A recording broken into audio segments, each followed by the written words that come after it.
제가 양육반 성경 공부를 오랫동안 인도를 하면서 여러분들과 함께 공부를 한 적이 있습니다. 근데 공부를 할 때 아브라함이 이제 100세 때에 하나님이 약속하신 아들 이삭을 얻게 되잖아요. 그래서 얻게 되니까 얼마나 좋았겠어요. 약속하신 대로 얻으니까. 그래서 너무 좋아서 감사하고, 그리고 아이가 잘 자라가고 있는 그런 과정인데 하나님이 갑자기 그 아들을 모리아 소노로 가서 번제로 죽여서 드리라고 하는 말씀을 하시는 거예요. 그래서 이제 그 말씀을 함께 우리가 다 알고 있으니까 나누면서, 아브라함이 그런 순종을 했는데 우리 같으면 그런 순종을 할 수 있겠느냐. 정말 늦게 낳은 아들, 정말 기다려서 낳은 아들인데, 하나님이 주신 아들인데 그 아들을 도로 다시 내놓으라고, 그것도 죽여서 바치라고 한다면 내 입장에서는 할 수 있겠느냐라고 하는 질문을 이렇게 했어요. 그랬더니 외동딸 하나를 키우고 있는 부부가 함께 공부를 참석했는데, 그 부인 되시는 분께서 눈에 눈물이 막 이렇게 고이면서 대답을 하시는 거예요. 하나님이 자기에게 내 딸을 내놓으라고 하고, 그리고 죽여서 바치라고 이렇게 아브라함처럼 한다고 한다면 죄송하지만 미안하지만 못할 것 같다고, 자기는 못할 것 같다고, 그러면서 눈에 눈물이 고이면서 이렇게 눈물을 훔치는 그런 모습을 본 적이 있어요. 또 한 번은 아들하고 딸을 이렇게 둘을 키우고 있는 부부였는데, 거기도 부인 되는 분이 그러는 거예요. 이 질문을 하니까 눈에서 막 눈이 뚝뚝뚝 눈물이 떨어져, 이분은 심하게 떨어지더라고요. 떨어지면서 하나님께 너무너무 미안하고, 하나님 앞에 정말 자기가 이러면 안 되지만은 내가 내 아들을 하나님이 내놓으라고 하면 나는 정말 내놓을 수가 없고, 그리고 바칠 수가 없을 것 같다 라고 하는 그런 이야기를 성경 공부하면서 그렇게 실제로 제가 2번을 경험했어요. 이 이야기를 하는데 눈물을 보이시면서 하나님께 너무 미안하지만, 너무 죄송하지만 하나님이 지금 그렇게 하라고 하면 자기는 못할 것 같다고 하는 그런 얘기를 했어요. 또 한 번은 어느 남자 집사님인데 그런 얘기를 하는 거예요. 아브라함이 그 얘기를 듣고서 일찍 일어나서 자기 아들 데리고 모리아산으로 갔거든요.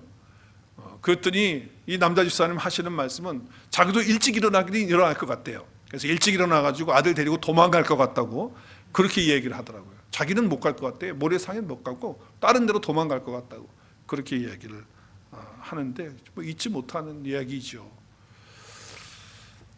여러분이 그런 상황에 만약에 놓여져 있다면 여러분은 어떻게 하시겠어요?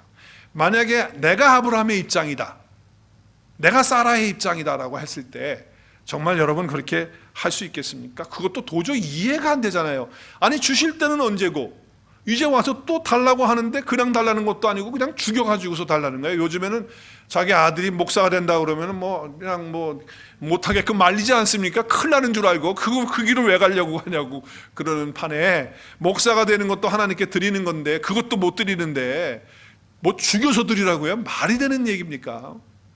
할 수 없는 것이죠. 아브라함은 오랫동안 기다려서 기적같이 하나님의 약속을 따라서 100세에 얻은 아들인데 번제로 드리라고 하는 말씀에 순종을 하는 거예요. 순종을 하는 거예요. 만약에 우리가 거기까지 가는 것이 신앙생활의 어떤 마지막이다, 완성이다 라고 한다면 신앙생활은 인륜을 저버리는 거예요. 아니, 어떻게 부모가 자식을 죽여서 이렇게 버립니까? 내놓습니까? 그런 건 인륜적으로 윤리적으로 맞지가 않는 얘기잖아요. 만약에 그것이 신앙의 어떤 마지막의 완성이다라고 한다면 우리는 못할 것 같아요. 그렇잖아요. 그건 어떻게 좀 그런 모습을 할 수 있어요? 그러면 인간이 아니면 할 수 있을 것 같아요. 짐승들도 보니까, 제가 동물의 세계를 보니까 동물의 세계도 짐승은 자기 새끼를 그렇게 안 하더라고요. 어떤 경우는 있긴 있어요. 자기 새끼를 다 물어 죽이는 경우도 있긴 있더라고요. 그렇지만 보통 짐승들도 자기 새끼를 그렇게 하지 않는다는 거죠. 철저하게 보호하고 지키고 그렇게 하는 거죠. 그런데 사람이 돼가지고 자기 아들을 죽여서 바치라고 했을 때 이해가 도저히 안 되는데 아브라함은 그렇게 하기 위해서 순종을 하고 있다고 하는 것이죠. 놀라운 이야기예요. 우리가 볼 때 하나님은 절대 그런 분이 아니시거든요. 아니, 자기 자식을 죽여가지고서 번제로 바치는 걸 하나님이 받는 걸 기뻐하십니까? 한 번도 그러신 적이 없잖아요. 그리고 성경 어디를 읽어봐도 하나님은 그런 하나님이 아니에요. 그런 잔인한 하나님이 아니에요.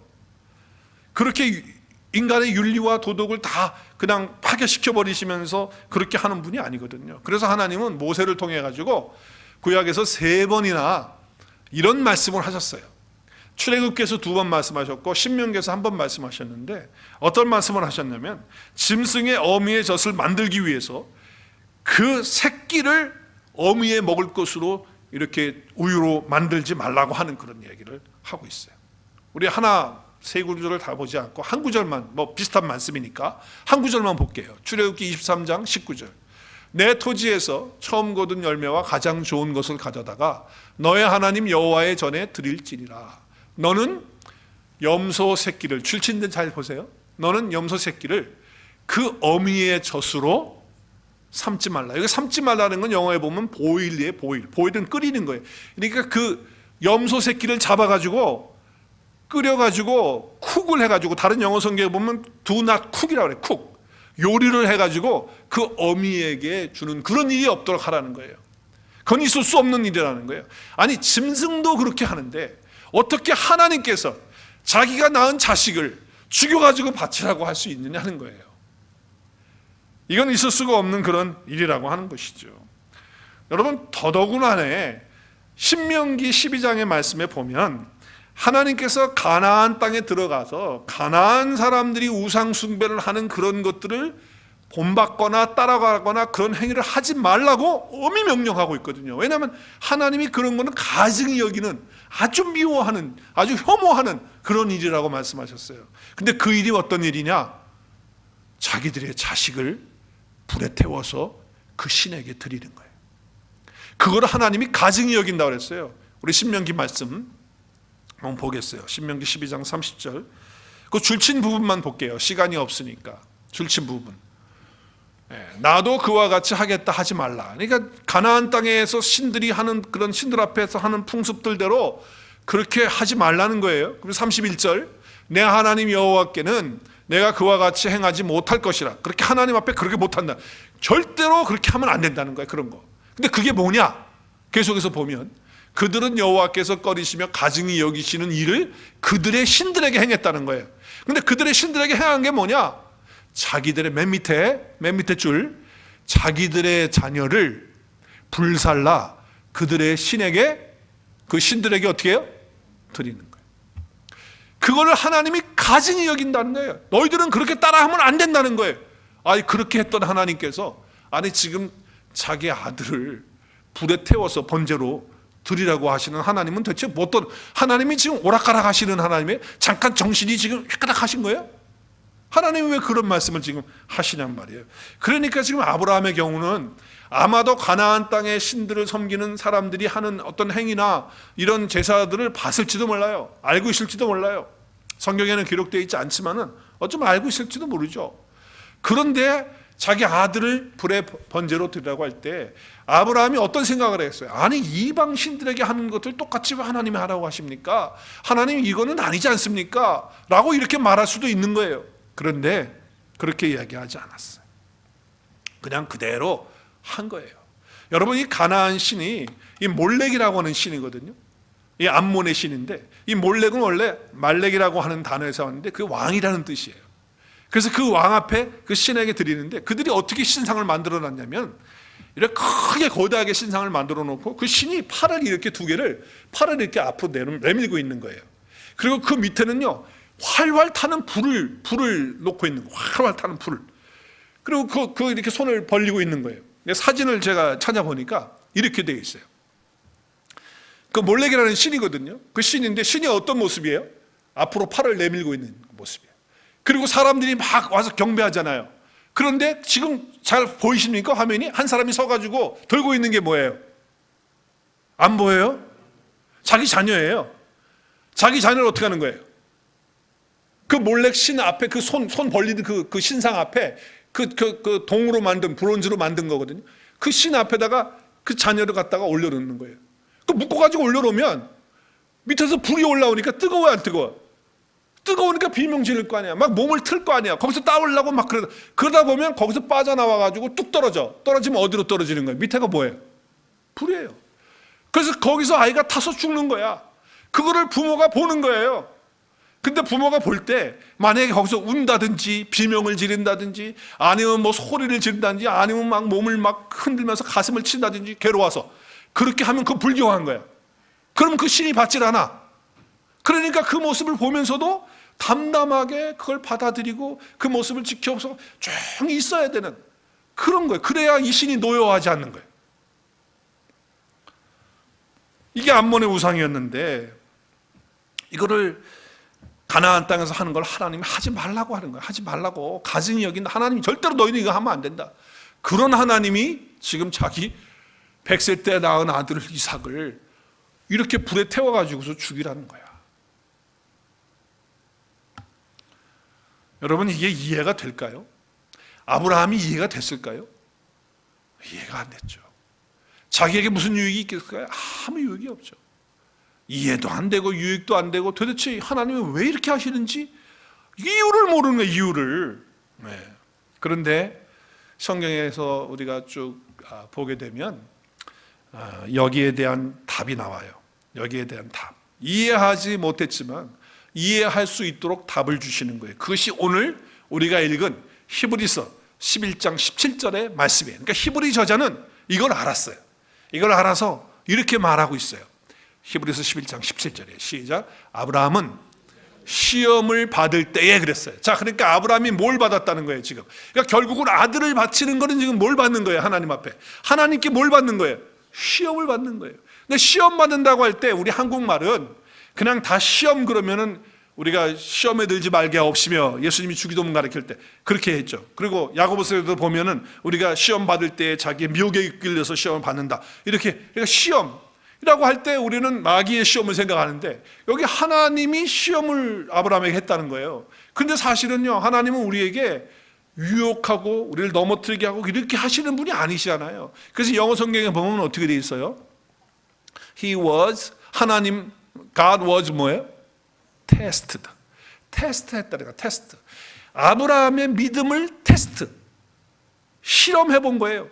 그리고 달아보는 거예요. 믿음을 달아보는 거예요. 아브라함이 얼만큼 믿음이 되었는지 달아보기 위해서. 여러분, 이 사건이 원래 사건이 창세기에 있는 거 아니에요? 히브리서는 신약의 말씀이고 구약의 창세기 22장에 이 사건이 있어요. 근데 22장에 보면 똑같은 얘기를 해요. 이 일 후에 하나님이 아브라함을 어떻게 하시려고? 시험하시려고. 그때 시험이 뭐예요? God tested. 하나님이 아브라함을 테스트해 보는 거예요. 하나님이 하시는 건 테스트인데 그 테스트의 목적은 분명해요. 목적은 뭐냐? 그의 믿음을 더 강하게 하기 위해서.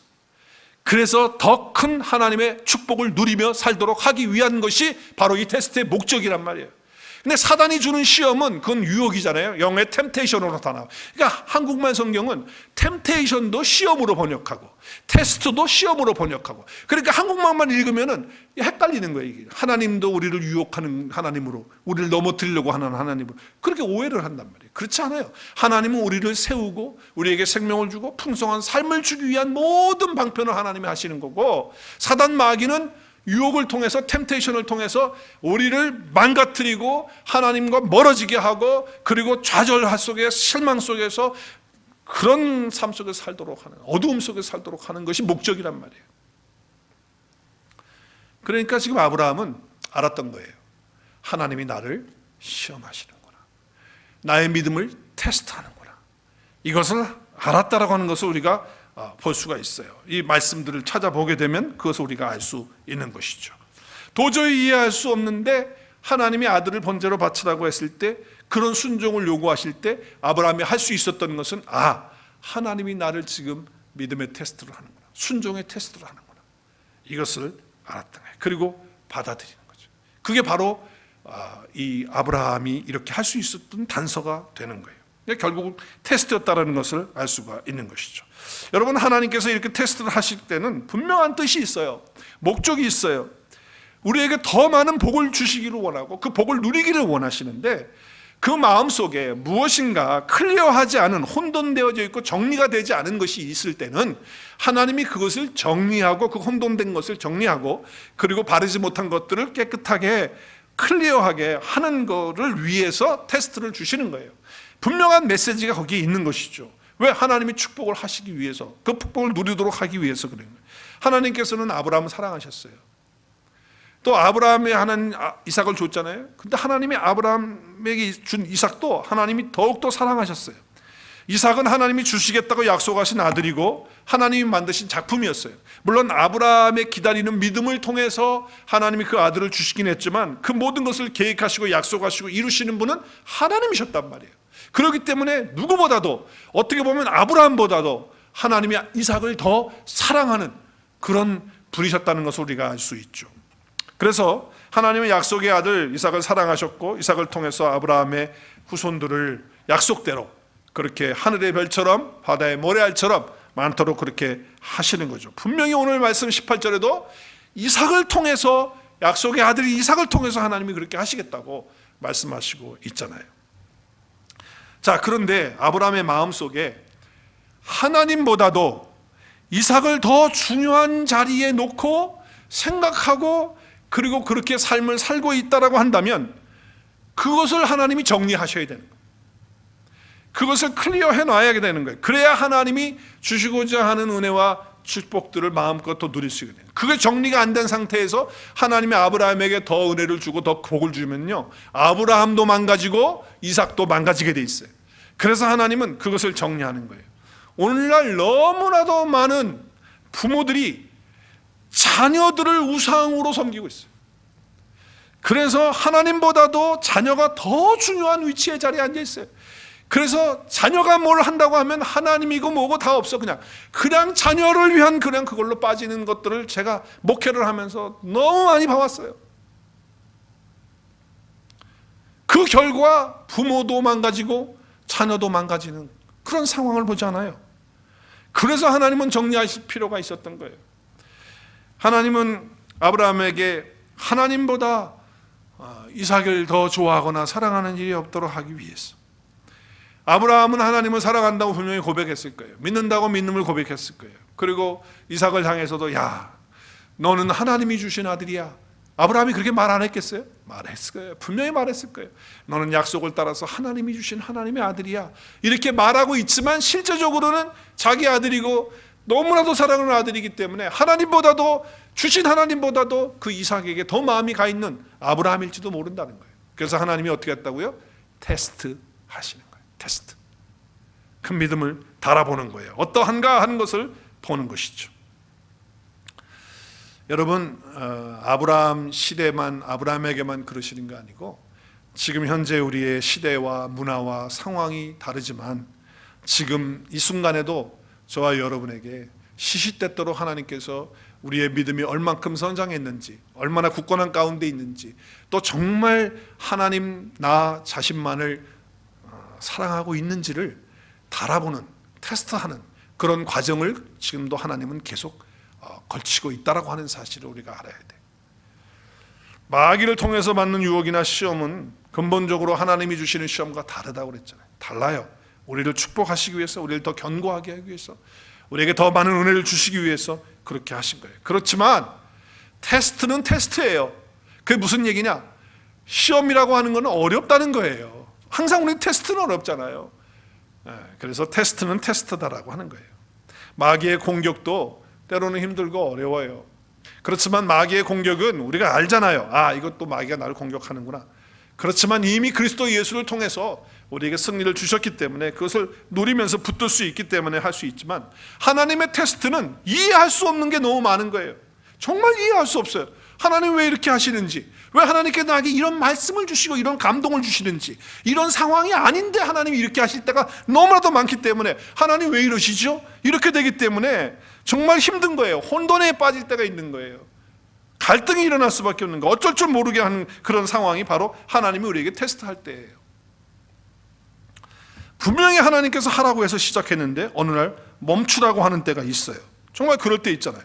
그럴 때 여러분 경험해 보셨나요?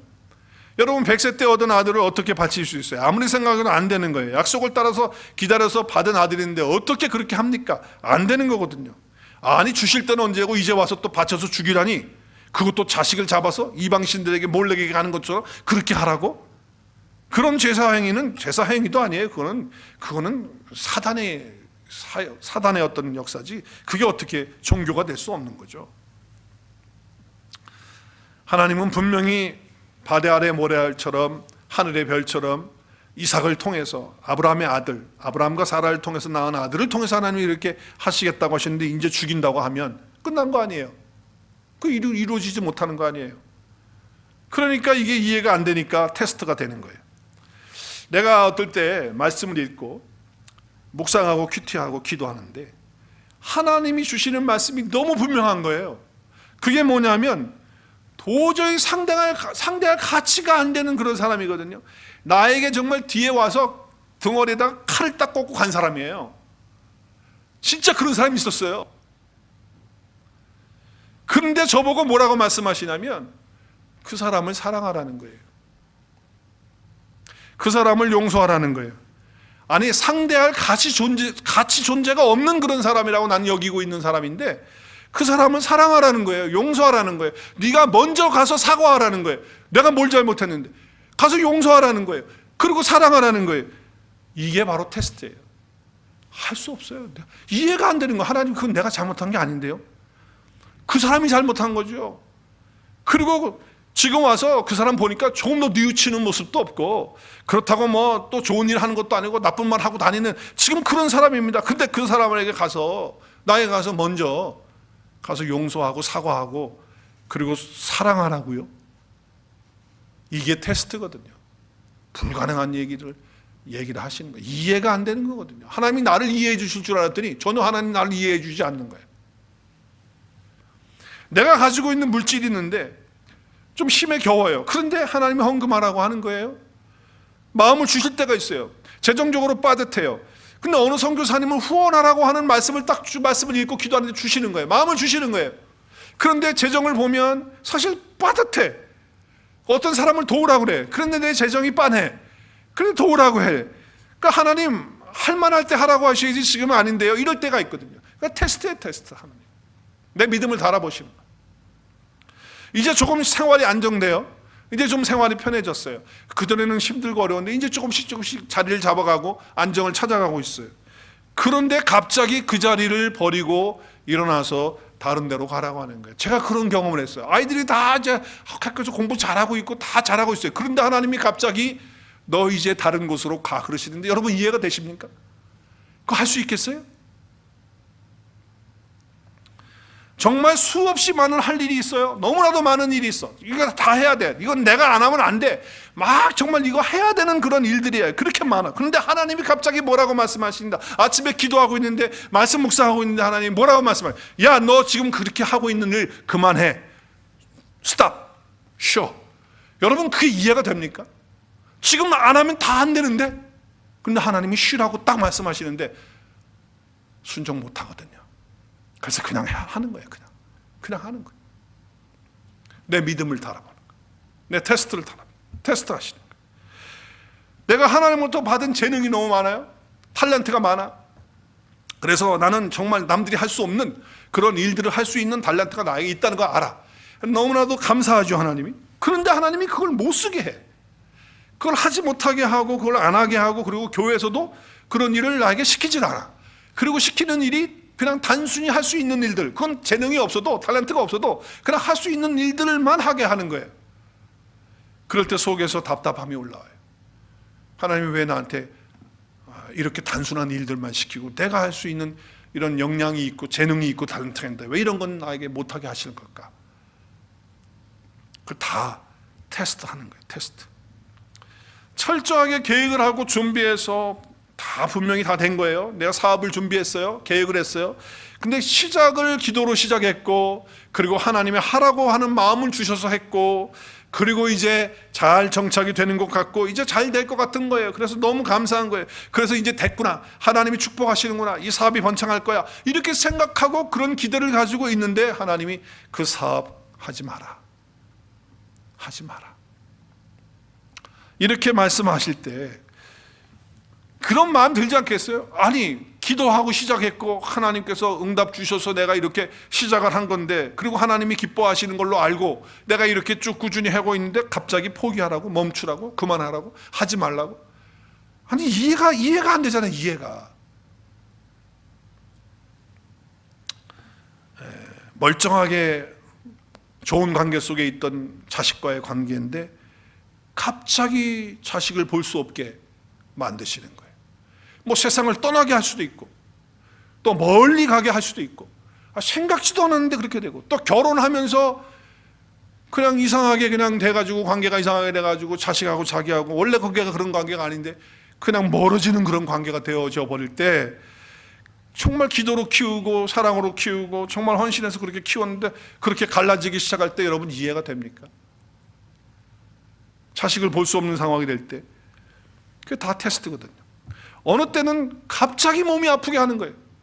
아니, 왜 멀쩡한데 몸이 갑자기 아프냔 말이에요. 그래서 몸이 흔들리는 거예요. 막 아픈 거예요. 그때 하나님 말씀하세요. 너는 내 생명보다도 넌 나를 서로 사랑하느냐? 내가 너를 위해 생명을 드렸다. 너 지금 아프지? 네 생명보다 나를 더 사랑해?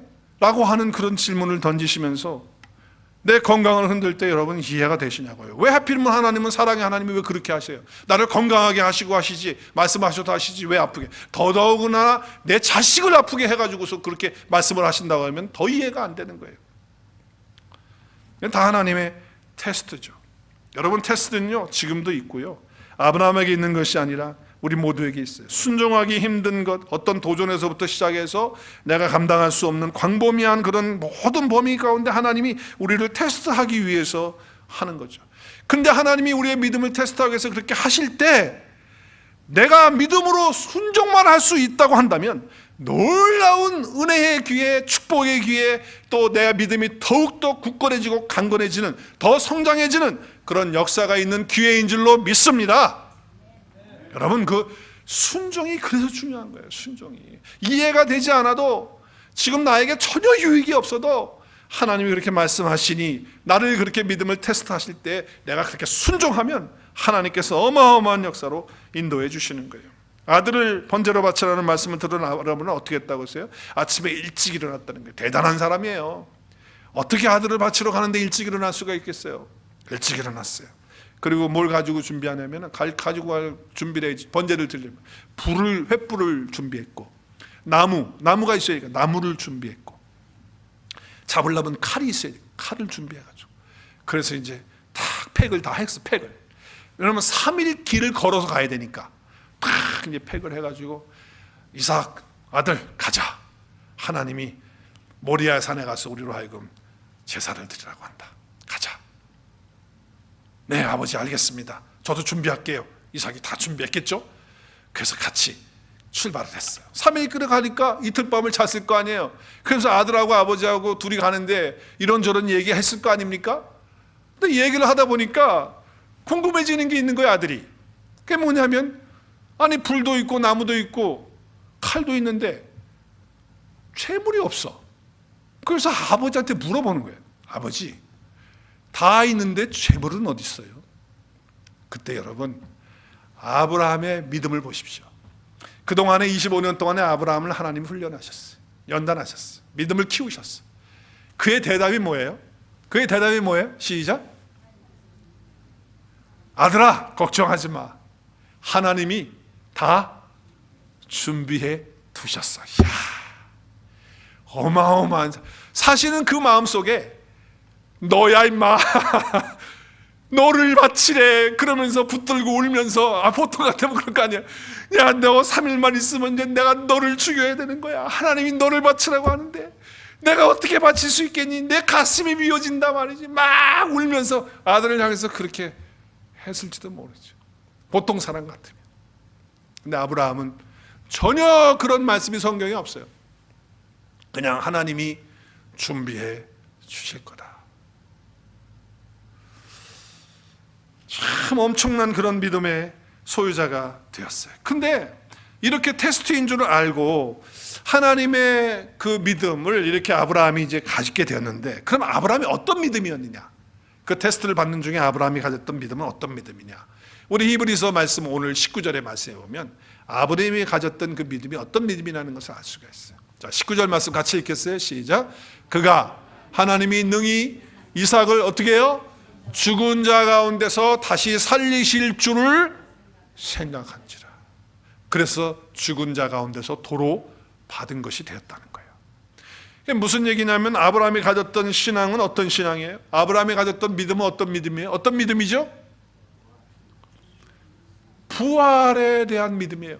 사람이 죽어도 하나님은 살아계신 하나님이시기 때문에 죽은 자도 살리신다. 우리 지난 시간에 말씀 나눴어요. 죽은 자도 살리시고 없는 것을 있는 것 같이 부르시는 하나님이 바로 이 하나님이야. 내 하나님이야. 내가 믿는 하나님이야 라고 하는 믿음을 가진 거예요. 그러니까 하나님께서 이 아브라함을 믿음을 테스트할 때 아브라함이 가지고 있던 믿음은 어떤 믿음이었느냐? 죽은 자 가운데서도 살리시는 부활을 믿는 부활신앙을 가졌다는 거예요. 부활신앙을. 예수님께서 죽은 나사로를 살리시면서 무덤에 3일 됐어요. 냄새나 썩어요. 근데 무덤을 향해 나사로 나오라. 나사로가 나와요. 그 전에 주님이 하신 말씀이 뭐예요? 우리 하신 말씀 같이 한번 할까요? 요한복음 11장 25절 26절 시작. 예수께서 이르시되 나는 부활이요 생명이니 나를 믿는 자는 죽어도 살겠고 무릇 살아서 나를 믿는 자는 영원히 죽지 아니하리라. 아브라함은 예수님을 아직 만나지 못한 사람이에요. 앞으로 오실 메시아를 바라봤던 사람이에요. 그럼에도 불구하고 부활의 신앙을 가지고 있어요. 아브라함은 하나님이 죽은 자 가운데서 살리시는 분이심을 믿었어요. 죽은 자를 살리시는 분이라는 믿었어요. 그래서 내가 내 아들을 죽이서 번제로 드린다 할지라도 하나님은 내 아들을 다시 살리실 거다. 왜? 내 아들을 통해서 이삭을 통해서 하나님이 행하실 일들을 약속하셨기 때문이라고 하는 그 믿음을 가졌다는 거예요. 우리의 신앙의 원동력은 이 부활의 능력에 있는 줄로 믿습니다. 부활의 힘으로 산다는 것은 놀라운 사실이에요. 여러분, 이 부활이라고 하는 단어의 뜻을 찾아보니까 이렇게 돼 있어요. 아나스타시스예요. 이 단어가. 근데 이 단어가 두 개예요. 아나, 다시라는 뜻이에요. 그리고 헤스테미라고 하는 게 일어섬이에요. 그러니까 부활이라고 하는 뜻은 뭐냐면 다시 일어나는 거예요. 다시 일어난다라고 하는 것이 부활이에요. 그러니까 아나스타시스. 시작. 아나, 단어를 두 개니까 띄어요. 아나스타시스라고 하는 단어예요. 그래서 뭐예요? 다시 일어서게 된다라고 하는 거예요. 부활 신앙에 가지면 다시 일어서게 되는 줄로 믿습니다. 부활의 신앙을 갖자마자 암으로 죽어가던 환자들이 생동감을 얻게 되는 거예요. 절망의 자리에 있던 사람들이 일어나게 되는 거예요. 무덤의 건너편에서 그냥 고통과 아픔 속에 절망 속에 있었던 사람들이 소망을 갖게 되는 줄로 믿습니다. 환희와 희열을 가지고 살아가는 거예요. 기쁨을 가지고 살아가는 거예요. 여러분, 베드로가 부활을 체험하고 그 부활하신 예수님을 만나고 그 삶이 달라지지 않습니까? 부활의 신앙을 가지면 절망했던 그 가운데서 소망을 갖게 되는 거예요. 병들어 낙심했던 사람들이 천국의 소망을 가지고 다시 일어나게 되고 그 몸도 회복되어지는 능력으로 강건해지는 그런 역사가 있는 줄로 믿습니다. 인생의 실패자와 낙오자가 인생의 승리자로 바꾸어지는 것이 부활의 신앙이에요. 부활의 신앙을 가지면 인생 쓰레기라고 사람들이 손찌검질 하면서 저 인생 쓰레기 같은 놈 이랬던 사람이 존귀한 자로 바꾸어지는 역사가 있는 줄로 믿습니다. 그런 변화가 일어나는 것이 부활의 능력이에요. 그래서 부활하신 주님이 우리 안에 오시면 생명력이 있으면서 다시 일어나는, 어떤 상황 속에서도 다시 일어나게 되는 그런 능력을 갖게 되는 것이에요. 그런데 부활의 신앙이 있다고 하면서, 부활을 믿는다고 하면서 이 사망의 자리에서 아직도 나오지 못한 사람들이 있어요. 이 어둠의 자리, 무덤의 자리에서 나오지 못했어요. 생각보다 많은 사람들이 그래요. 예수님 믿는다고 하면서 그 자리에 있어. 그냥 일어서질 못하고 있는 거예요. 너무 답답한 거예요. 그냥 자기도 모르는 사이에 말이죠. 걱정, 근심, 염려, 스트레스, 좌절, 그리고 자기 속에 욕망, 또 더 나아가서는 상처와 아픔, 과거의 또 트라우마, 이런 것들로 그냥 계속 있어가지고 떠나고 싶어도 떠나지 못하고 나오고 싶어도 나오지 못하는 거예요. 이미 그리스도 예수께서는 부활하셔서 그 사망의 자리에서 그 무덤에서 나오셔서 다시 일어나셔서 우리에게 생명을 주시고 회복을 주시고 치유를 주신 분이신데, 할렐루야. 그렇다면 우리도 부활의 신앙 가운데서 당당한 신앙 가운데 있기를 바라요. 어떤 슬픈 감정에 머물러 있지 마시길 바라요. 더 이상 부정적이고 어두운 상황 속에 여러분 묶여 있지 마시고 거기에 머무르지 마시기 바랍니다. 어떤 미움과 상처의 자리에 있지 마세요. 더 이상 그런 이야기 속에 우리가 머물러 있으면 안 됩니다. 왜냐하면 부활하신 주님, 다시 일어서신 주님이 내 안에 계시기 때문입니다. 아브라함이 예수 그리스도를 아직 경험하지 못하고 그가 그 속에 예수님이 안 계신 사람도 이런 믿음으로 하나님 앞에 인정받는, 승리하는 사람이 됐다면, 저와 여러분의 삶은 이제 예수님이 우리 안에 생명으로 부활로 와 계시는데 아브라함보다 훨씬 더 위대한 사람인 것으로 믿으시길 바라요. 아브라함은 부활하신 주님을 알지 못했음에도 그렇게 했다는 거예요.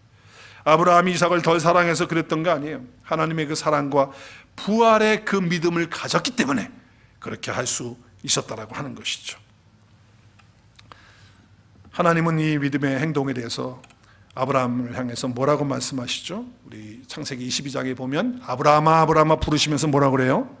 내 아들 독자까지 내게 아끼지 않고 이렇게 하니 이제야 내가 나를 경외하는 줄로 안다는 거예요. 하나님이 테스트를 했는데 테스트 합격이에요, 불합격이에요? 합격. 그러면 아브라함의 믿음이 어떻게 될까요? 더 업그레이드 되는 거죠. 더 은혜 가운데 있게 되는 거죠. 그리고 하나님을 더 깊이 경험하면서 살게 되는 거죠. 할렐루야. 그리고 하나님께서 어떻게 하십니까? 아브라함이 말한 그대로 준비해 주세요, 안 주세요?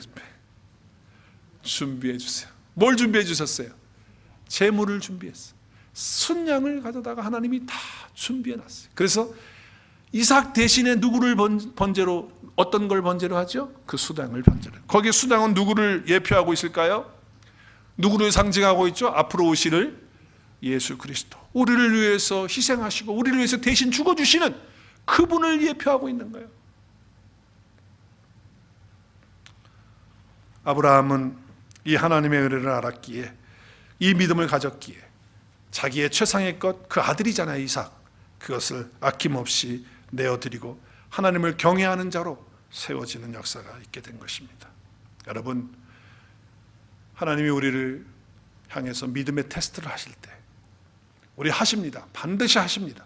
하실 때마다 여러분, 이해가 안 되고 당장 유익이 없다 한다 할지라도 믿음으로, 순종함으로 하나님을 위해서 여러분이 살고 또 여러분의 믿음이 더 업그레이드 되고 하나님의 그런 놀라운 은혜를 깊이 체험하는, 부활의 신앙을 경험하는, 실제적으로 우리의 삶 속에서 경험하는, 그래서 우리의 믿음이 더 견고해지고 성장해지는 그런 은혜가 있어지기를 주 예수 그리스도의 이름으로 축원합니다.